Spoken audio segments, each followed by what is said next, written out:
estamos de regreso.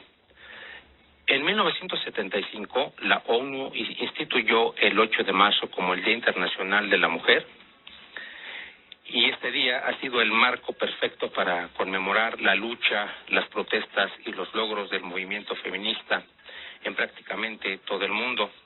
Y es también una manera de recordarnos a todos que hace falta mucho por hacer para lograr la reivindicación plena de las mujeres.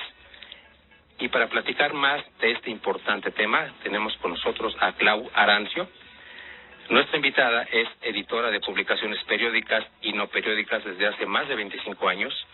Es lectora y aprendiz de escritora, coleccionista de fanzines, curiosa de la música y el jazz, y amiga de los hongos, los árboles y el bosque. Clau, buenos días, gracias por acompañarnos. Hola, Francisco, ¿cómo estás? Gracias, Clau. Vamos a empezar por la pregunta obligada. En tu concepto, ¿cuáles son los antecedentes más relevantes del Día Internacional de la Mujer? Bueno, el 8 de marzo tiene sus bases y sus primeras conformaciones hace casi 170 años, ¿no? Casi 200 años iba a decir. Justamente con todo el contexto histórico de la Revolución Industrial. Eso es como un gran punto de partida, porque la mujer sale de la casa, hay necesidad de mano de obra, o sea, la demanda de la mano de obra para sostener este nuevo régimen económico genera esta necesidad de que las mujeres salgan a trabajar, porque se requiere para sostener la sociedad, pero al mismo tiempo salen a trabajar sin ley, ¿no? Y entonces, el 8 de marzo de 1857 sucede la primera huelga. Se organizan las mujeres de una fábrica de la industria textil, que era donde eran en ese momento más contratadas, que no tiene que ver con el hito del incendio, ¿no? Que es otro hito en otro momento histórico. Esto es una primera huelga que sucede justo en una fábrica en Nueva York, y ellas son reprimidas por la policía en esta primera huelga. Ese es como el primer antecedente que sucede, y sucede el 8 de marzo. Después tenemos, en lo sucesivo, y con toda esta consolidación de sistema de trabajo, tenemos otros hitos relacionados con la creación del primer sindicato de mujeres, ¿no? Como 2 años más tarde, todo el principio del siglo XIX, del siglo XIX, del siglo XX más bien. El 8 de marzo de 1908 es la primera marcha o manifestación más grande, ¿no? más masiva, con 15.000 mujeres. Y todos los derechos estaban, todos los reclamos, todas las demandas estaban muy relacionadas con la vida laboral, ¿no? O sea, eran reclamos en torno a esa dimensión de lo laboral y del trabajo, del aumento de sueldo, de derechos de menos horas, ¿no? De mejor paga. Entonces, estuvo sobre la prohibición del trabajo infantil también. Entonces, más bien desde ahí empezaron como estos hitos, que como bien dices, en 1975 recién, más bien fue un reconocimiento de la ONU, ¿no? O sea, más bien se institucionaliza. Era algo que ya estaba como ya en la sociedad arraigado, este día reconocido además, y ya después este hito, que es el hito que más trasciende, aunque es el 25 de marzo de 1911, que es el incendio en la fábrica Triangle Sheriff en New York. Ahí eso es como ya era insostenible, digamos, ¿no?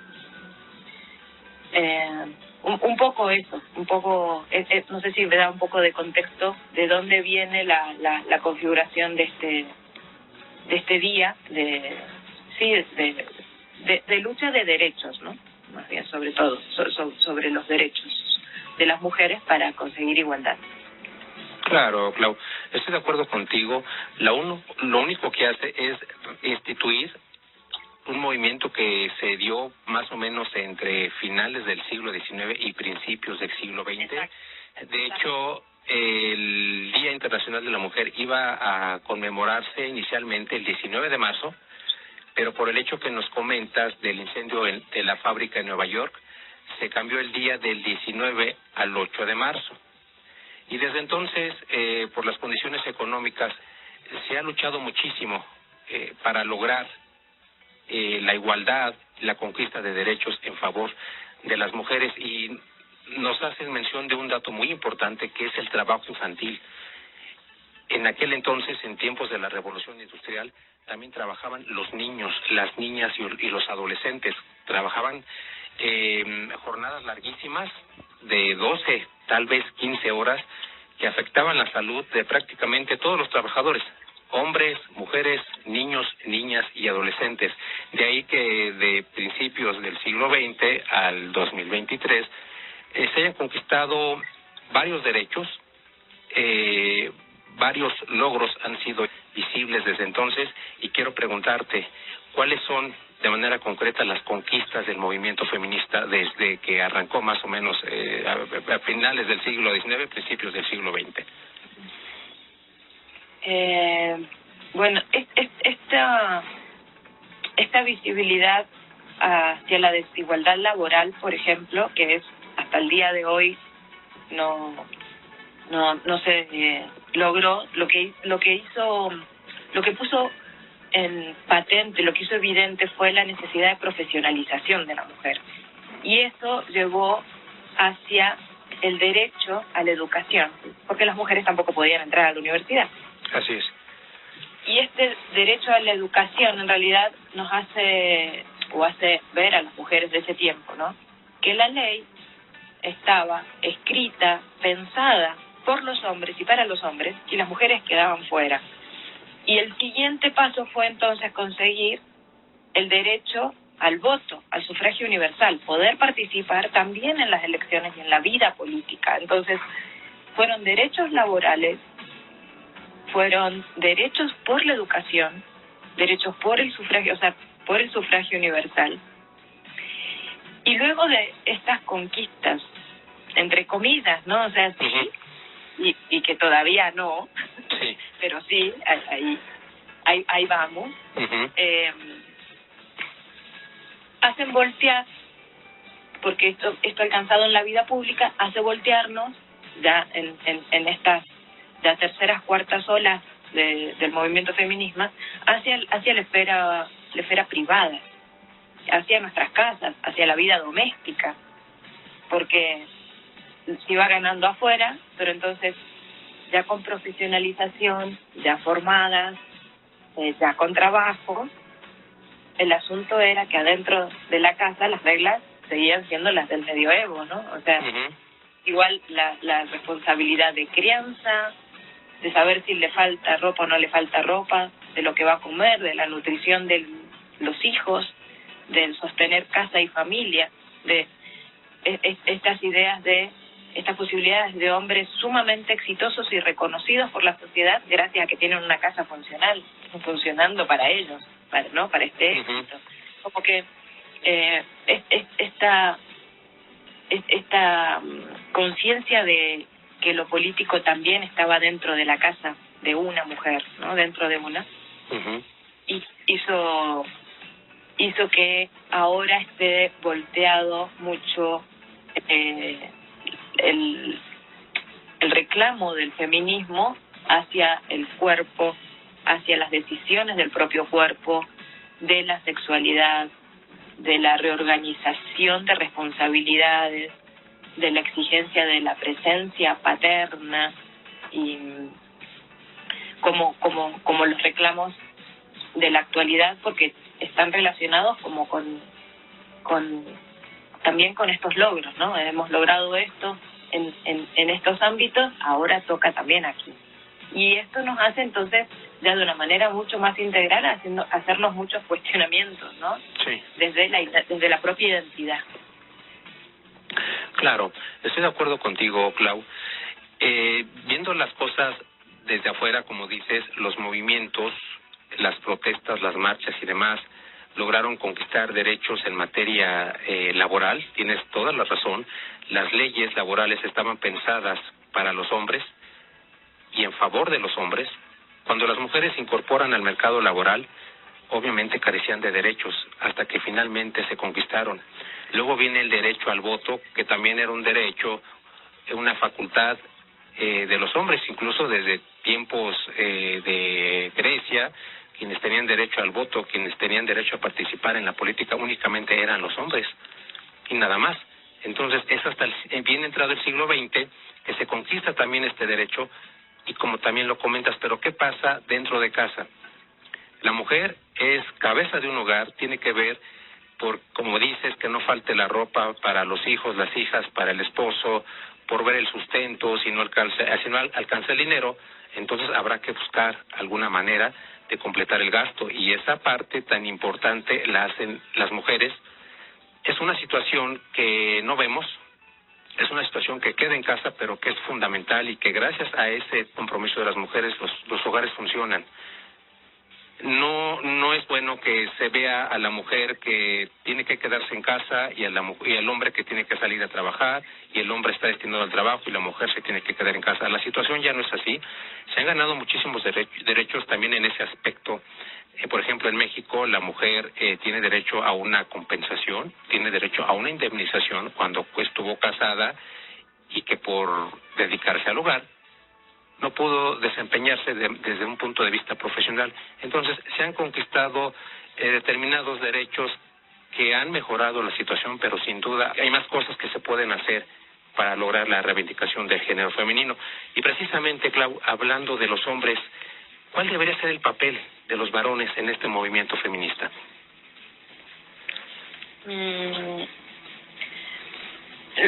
Lo que hay que entender es que si estamos de acuerdo en que se observa una desigualdad, si partimos del acuerdo de que hay desigualdad, es porque en esas partes, o sea, hay una parte que tiene privilegios y otra no lo tiene, digamos. Es ahí donde está el asunto. Entonces, esta identificación de privilegios, estos cuestionamientos, porque finalmente hombres y niños también son criados junto con mujeres y niñas en una sociedad de violencia y de desigualdades que todos tenemos que aprender a ver, confrontar, lidiar, resolver, tomar posición, ¿no?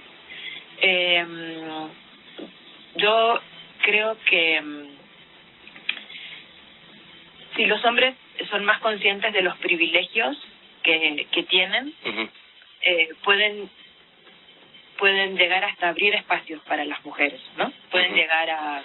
Sin embargo, por ejemplo, si bien en el día a día, por ejemplo, hay muchísimos grupos de revisión de masculinidades, porque también hay que entender que en esta sociedad de violencia también hay muchas restricciones y violencias hacia los hombres. Entonces, está muy bien que las revisen, ¿no? En grupos. Hay razones por las que, por ejemplo, el 8 de marzo se mantienen algunos colectivos feministas defienden el separatismo, es decir, estamos peleando por legitimar nuestra voz, no le vamos a pedir a los hombres que lo hagan por nosotros o nos enseñen cómo hacerlo, ¿no?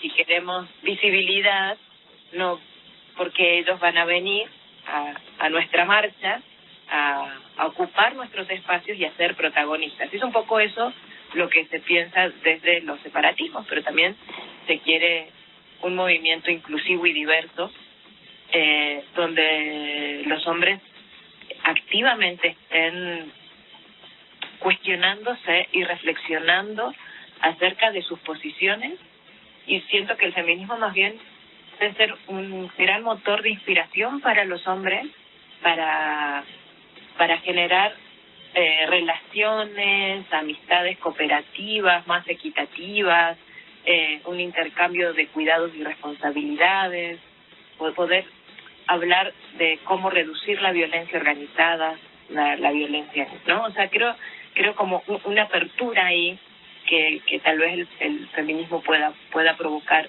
en los hombres este tipo de reflexiones también, ¿no? Claro. Un poco por ahí. Y un poco entender cómo la participación de hombres también en movimientos de justicia, por la justicia de género, puede ayudar, porque en este momento, por ejemplo, la violencia contra las mujeres tiene un sistema jurídico, un sistema en el Ministerio Público hay todo un protocolo de denuncia que no funciona. Y si los hombres se van haciendo más empáticos a esta situación, también pueden colaborar y ayudar en que el mismo sistema de justicia sea más eficaz. Y entre comillas, no voy a decir que parece que es una contradicción, pero que sea más justo también. Porque son situaciones muy muy delicadas, ¿no? La denuncia por violencia, la misoginia, ser víctima de violencia, son situaciones altamente delicadas y la sociedad no está preparada como para abordarlas. Entonces, aprender, estudiar, leer sobre perspectiva de género o tener a la mano lecturas con perspectiva de género nos ayuda también a construir una sociedad más justa para todos. Sin duda, Clau. Has dicho bien, esta sociedad se ha regido por ciertos patrones tradicionales, como te comentaba hace un momento. La mayoría de los países del mundo están acostumbrados a ver a los hombres fuera de casa trabajando y llevar el sustento, y las mujeres a quedarse en el hogar, a cuidar a los hijos y a dedicarse a los quehaceres domésticos. Este tipo de patrones en el siglo XXI siguen arraigados. Es bueno que la sociedad termine de abrir los ojos, como bien lo refieres, de observar la situación desde un punto de vista, digamos, diverso, que tome en cuenta la posición del hombre y la mujer, que los dos tienen derecho a sobresalir, a crecer profesionalmente y a ser equitativos en el reparto de obligaciones. Tal vez suena muy muy fácil de, por ejemplo, ponerse de acuerdo en los quehaceres del hogar, 50% tú, 50% yo, pero creo que en esta sociedad tan machista, tan tradicionalista, es muy complicado llevar a la práctica estas recomendaciones que bien nos comentas. Aquí en México las denuncias por violencia contra la mujer y los feminicidios se han disparado muchísimo. Aquí en este programa hemos hablado mucho de este tema. En promedio, en México mueren 12 mujeres todos los días y la situación parece que no mejora. Entonces tenemos muchísimo que trabajar, tenemos muchísimo que hacer al respecto para mejorar esta situación. Y ya por último quiero preguntarte en tu concepto, estas medidas que nos has dicho y digamos la ayuda entre comillas que dan las autoridades en favor de las mujeres, ¿es suficiente para que cambie la situación o hay que hacer algo más? No, hay que trabajar muchísimo más. O sea, estamos a 170 años de diferencia de igualdad entre hombres y mujeres. Los economistas hacen esa protección. El rezago, o sea, aún a nivel de sueldos, o sea, aún con los derechos ganados laborales, el rezago y la brecha de diferencias de 170 años que hay que trabajar para estar a la par. O sea, que es muchísimo trabajo. Y sobre todo eso, como hacer mucha revisión del Estado de Derecho y de las leyes para que las leyes sean más inclusivas con las mujeres. Entonces sí queda muchísimo por hacer. Claro, estoy de acuerdo contigo. Falta mucho, sobre todo hay que cambiar la mentalidad de ciertas personas que parece increíble, pero todavía no les cae el 20 de que estamos en el siglo XXI y todavía queremos gobernarnos por patrones que no dieron resultados y que han causado muchísimo perjuicio en la sociedad a través de los años. Y ojalá que esto mejore para bien. Clau, te agradezco muchísimo tu colaboración, te mando un abrazo